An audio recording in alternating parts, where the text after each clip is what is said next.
मित्रांनो, Hindi film style सारखी कहाणी सध्या भारतामध्ये गाजत आहे। तुम्हा सर्वांना नाव माहीतच झालं असेल, यूपीएससीला सिलेक्ट झालेले कॅन्डिडेट आयएएस कॅडरमधील पुणे येथे सहाय्यक जिल्हाधिकारी या पदावरती रुजू झाली होती। तिने विविध कारनामे करून हे पद मिळवलं असं सध्या चित्र दिसत आहे। कोणत्या पद्धतीनं तिनं ती पोस्ट मिळवली त्याबद्दल याच्यामध्ये मी माहिती सांगणार आहे। पूजा खेडकर एका आयएएस ऑफिसरची मुलगी, तिचे आजोबा सुद्धा क्लास 1 ऑफिसर, तिची आई उच्च शिक्षित। तर ह्या डॉक्टर पूजा यांनी यूपीएससी एग्जाम दिली, बऱ्याच वेळा दिली, एकदा नव्हे दोनदा नव्हे। तर अटेम्प्ट संपले। ओपनसाठी 6 अटेम्प्ट असतात, ओबीसी साठी 9 अटेम्प्ट असतात। तर ती ओबीसी मध्ये होती। ते अटेम्प्ट संपल्यानंतर तिनं वेगळा कारनामा करून दाखवला। तिनं स्वतःचं नाव बदललं। पहिल्या अटेम्प्टमध्ये तिचं नाव होतं पूजा दिलीप खेडकर। त्यानंतर अटेम्प्ट संपल्यानंतर तिनं तिचा फोटो चेंज केला, तिची डिजिटल साईन, हस्तलिखित साईन, आधार कार्डचा ॲड्रेस, त्याचबरोबर तिचा मोबाईल नंबरही चेंज केला, ईमेल ॲड्रेसही चेंज केला आणि पुन्हा अटेम्प्ट दिला। अटेम्प्ट दिल्यावरती ती ओबीसी क्रिमिलियर या कोटामधून तिचं सिलेक्शन झालं। क्रिमिलियर सर्टिफिकेट मिळवण्यासाठी पण तिला एक मोठा प्रताप केला होता, ते सुद्धा मी पुढे सांगणार आहे। तिची रँक 400च्या आसपास होती, परंतु ओबीसी क्रिमिलियर सर्टिफिकेट लावल्यामुळं तिची रँक डायरेक्ट आयएएस कॅडरमध्ये गेली। आयएएस कॅडरमधून सिलेक्शन झाल्यानंतर मसुरीला तिचं ट्रेनिंग झाल्यानंतर ती डायरेक्ट होम टाउन पुणे इथं आली आणि सहाय्यक जिल्हाधिकारी या पदावरती, असिस्टंट कलेक्टर या पदावरती ती रुजू झाली। रुजू झाल्यानंतर तिचे कारनामे इथेच थांबले नाहीत। इलेक्शन पिरियडमध्ये त्रास होतोय हे कारण दाखवून तिनं प्रायव्हेट कार, ते पण एका कंपनीच्या नावावरती असणारी, आणि ती सुद्धा जवळजवळ 1,20,00,000च्या किमतीची ऑडी कार, तिच्यावरती लाल दिवा लावला। खरं पाहिलं तर आता आयएएस आयपीएस यांना सुद्धा लाल दिवा लावायची बंदी, तरी सुद्धा या महिलेनं आपला रुतबा दाखवत लाल दिवा लावला। ऑडी कारवरती पुढे भारत सरकार लिहिलं, जेणेकरून समाजाला प्रतिष्ठा दाखवण्याचं काम तिनं केलं। त्याच्यानंतर ती पुणे जिल्हाधिकारी कार्यालयात रुजू झाल्यावरती तिनं व्हॉट्सअप मेसेज जिल्हाधिकाऱ्याला केला आणि सांगितलं, मला सेपरेट केबिन पाहिजे, मी लेडीज आहे, मला सेपरेट केबिन पाहिजे ज्याला टॉयलेट बाथरूम अटॅच आहे। काही प्रशासकीय कार्यानिमित्त अतिरिक्त जिल्हाधिकारी ही परगावी गेले असता पूजा खेडकर हिने त्यांचं केबिन बळकावलं। केबिन बळकावण्यासाठी आपले वडील दिलीप खेडकर यांची मदत घेतली। ते स्वतः तिथं आले, केबिन बळकवलं आणि आपला स्वतःचा थाट तिथं निर्माण केला। स्वतःची नेमप्लेट, टेबल, खुर्च्या, स्वतःचं दप्तर तिथं अरेंज केलं। ती एवढ्यावरतीच थांबली नाही, स्वतःच्या नावाची पाटी सुद्धा अतिरिक्त जिल्हाधिकाऱ्यांची पाटी काढून तिथं लावली। हे झाल्यावरती अतिरिक्त जिल्हाधिकारी आल्यावरती त्यांनी कंप्लेंट्स कलेक्टरला केली. कलेक्टरनं तिच्याबद्दलचा अहवाल चीफ सेक्रेटरी महाराष्ट्र यांना पाठवलं. आणि जेव्हा हे प्रकरण एका व्यक्तीनं ट्विट केलं की एक IAS trainee officer, probation period चालू होता, शिकण्यासाठी पुण्यामध्ये आली, परंतु तिनं रुतबा 1 कोटीच्या गाडीवरती लाल दिवा लावून ती मिरवत होती. त्याने तेवढं ट्विट केल्यावरती प्रसार माध्यमामध्ये ते गेलं. चर्चा ह्या समाजामध्ये होऊ लागली. एका माहिती अधिकार कार्यकर्ते, त्यांचं नाव आहे विजय कुंभार, यांनी एवढा त्या मुलीचा थाट हे पाहून त्याबद्दल चौकशी करूया म्हणून त्यांनी कुठल्या कॅटेगरीतनं आली म्हणून त्यांनी तिची चौकशी केली. OBC क्रिमिनियर या कॅटेगरीमध्ये तिनं IAS पद मिळवलं होतं. त्याच्या लक्षात आलं की वडील हिंचे IAS, आई उच्च शिक्षित, तिचा रिअल इस्टेटचा धंदा पुण्यासारख्या ठिकाणी, मावळ विभागामध्ये 110 एकर जमीन, वडील रिटायर्ड IAS ऑफिसर, आणि नुकतंच आता लोकसभेची इलेक्शन झाली 2024ची, त्याच्यामध्ये सुद्धा ते निवडणुकीला उभे होते. बऱ्याचशा ठिकाणी फ्लॅट, स्वतःचा आलिशान बंगलो, एवढं असताना सुद्धा तिला क्रिमिनियर सर्टिफिकेट मिळालं कसं? त्याची चौकशी करता करता तिनं सिलेक्शनसाठी तयारी करत असताना मेंटली डिसऑर्डर सर्टिफिकेट सुद्धा घेतलं होतं. डोळ्याचं लोकोमोटर डिसऑर्डर्स म्हणून डोळ्याचं अपंगत्व 7% याचं सुद्धा सर्टिफिकेट घेतलं होतं. ते सुद्धा त्यांनी एक्झामला UPSCच्या बोर्ड पुढे ठेवलं होतं. सिलेक्शन झाल्यानंतर एक प्रोसिजर असते UPSCची, त्याच्यामध्ये मेडिकल टेस्ट पुन्हा असतात. त्याच्यामध्ये तिनं जे जमा केलेलं सर्टिफिकेट आहे ते प्रायव्हेट एम्स हॉस्पिटल पुण्यामधलं त्यांनी दिलं होतं. आता ते कितपत योग्य आहे किंवा काय त्याचं तपासणी हे आता बोर्डाला करायची असते, कारण की UPSC ही जगामधली 2 नंबरची कठीण एक्झाम आहे, भारतातली 1 नंबरची आहे, ज्याच्यामध्ये IAS, IPS, IFS असे अधिकारी तयार होतात. लाखो लोक कठोर परिश्रमातनं रात्रंदिवस यासाठी अभ्यास करत असतात आणि त्यातले 0.01% सिलेक्ट होत असतात.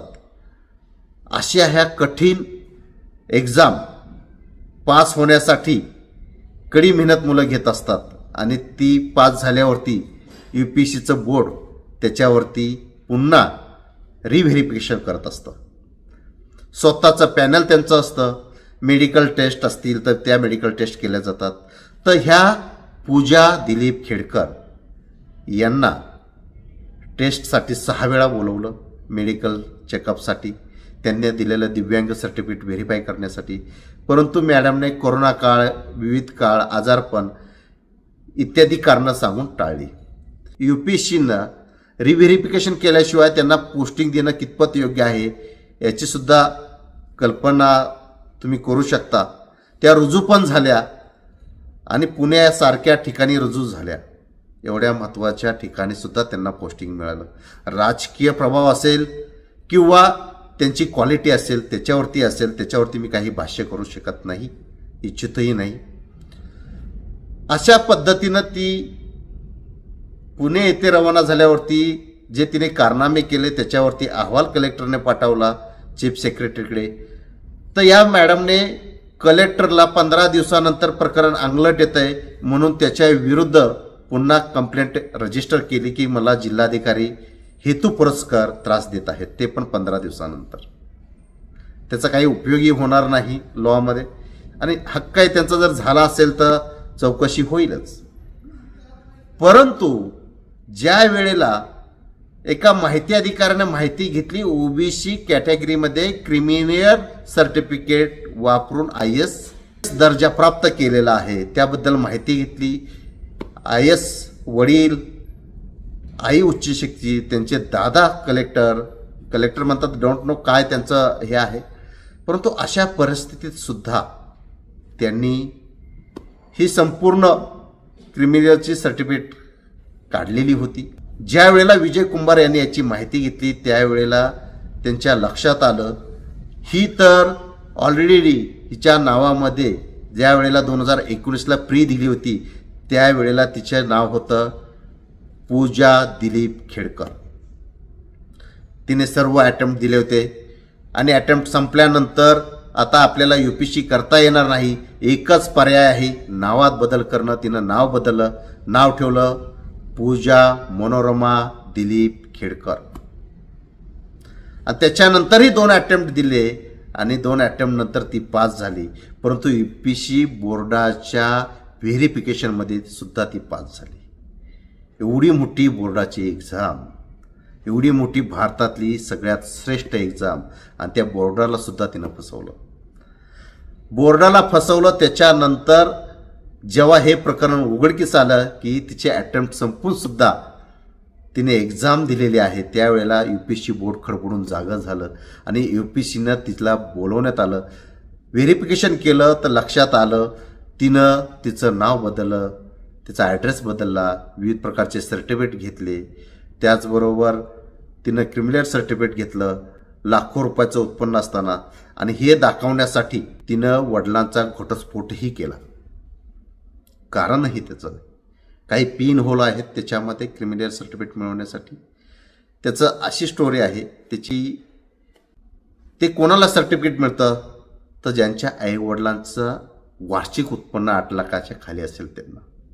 मग हिनं ते वार्षिक उत्पन्न, मी आईकडे राहते, वडिलांपेक्षा विभक्त राहते, माझं वार्षिक आईचं उत्पन्न कमी आहे, त्याचबरोबर क्रायटेरिया काय आहे 5 एकरपेक्षा कमी जमीन पाहिजे. आता ह्यांची जमीन आहे पुण्यासारख्या ठिकाणी 110 एकर, त्याचं उत्पन्न वेगळं. 5-6 पुण्यासारख्या ठिकाणी फ्लॅट, आलेशान बंगला, कागदोपत्री वडिलांचं डिवोर्स सेपरेट राहते, आईचं उत्पन्न कमी आहे क्रिमिनल सर्टिफिकेट मिळवण्यासाठी. परंतु आता त्याचा तपास चालू आहे. हे क्रिमिनल सर्टिफिकेट योग्य आहे का हा पाहण्याचं सुद्धा UPSCनं पोलीस कमिशनरला तसा आदेश दिलेला आहे. पुढे काय होईल ते सर्वांना समजेलच. परंतु UPSCच्या प्रयत्नामध्ये ह्या महिला अधिकाऱ्यांनी आपल्या आईलाही गोत्यात आणलं, वडिलांनाही गोत्यात आणलं. आता वडील फरार आहेत.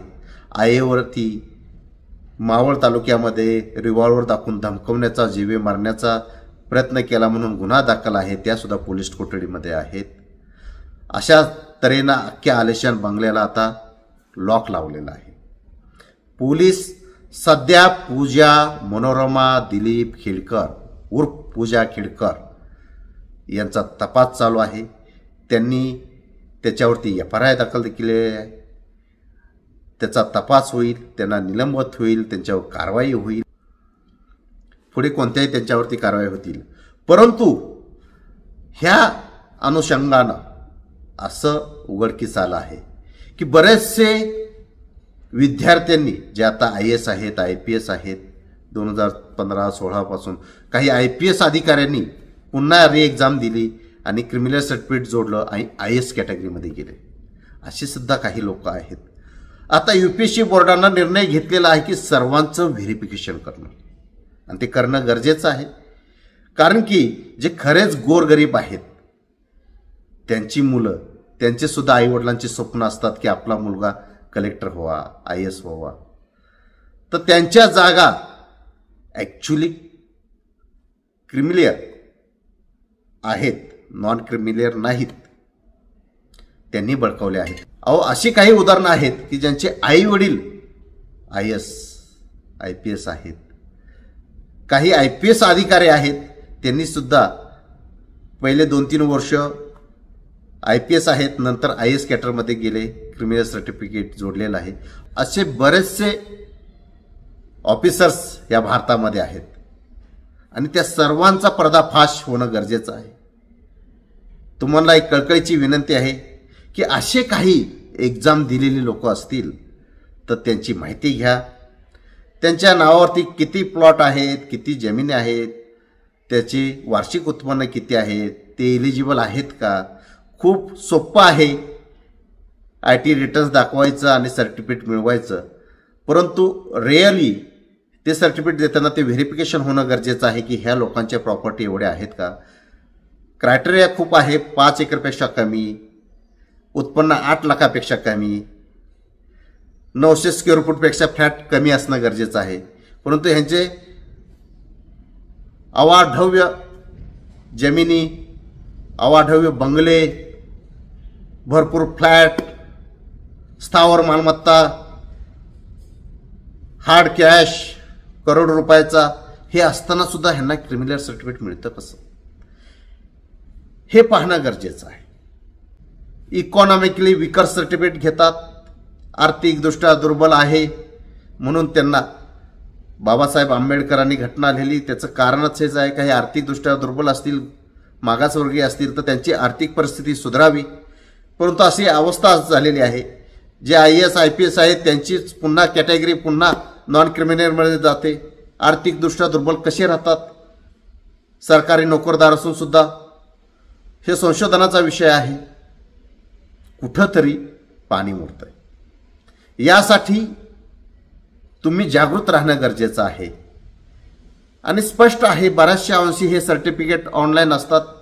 तुम्ही UPSC बोर्डात किंवा MPSC बोर्डामध्ये जाऊन त्याची माहिती घेणं गरजेचं आहे, किंवा ऑनलाईन असतात त्याची तपासणी करणं गरजेचं आहे. कोण आई बदलतं, कोण वडील बदलतात. आणि अशा कॉम्पिटिटिव्ह एक्झामसाठी IAS केडरमध्ये जाण्यासाठी, IPS ह्या केडरमध्ये जाण्यासाठी काही प्रयत्नशील असतात, काही कोट्यामधून जागा मिळवण्यासाठी प्रयत्नशील असतात. पण ओरिजिनल जो गरीब आहे, जो नॉन क्रिमिलेअर आहे, त्यांना ह्याचा फायदा होत नाही. त्या गोरगरिबाची मुलं कधी IAS होणार, हा प्रश्न आहे तुम्हा जनतेला. त्यामुळं तुम्ही माहिती अधिकारानं अशी प्रकरणं बाहेर काढा आणि ती सोशल मीडियामध्ये प्रसिद्ध करा. सगळ्यात पॉवरफुल मीडिया असेल तर तो सोशल मीडिया आहे, हे लक्षात ठेवा. आणि अशा प्रकारे अन्याय अत्याचार या समाजामध्ये होत असेल तर त्याच्यावरती अंकुश ठेवण्याचा प्रयत्न करा. Thank you very much. पुन्हा भेटू. मी डॉक्टर विजय दिघे, माहिती अधिकार पुस्तकाचा लेखक. जय हिंद, जय भारत. व्हिडिओ आवडल्यास सबस्क्राईब करा आणि शेअर करा.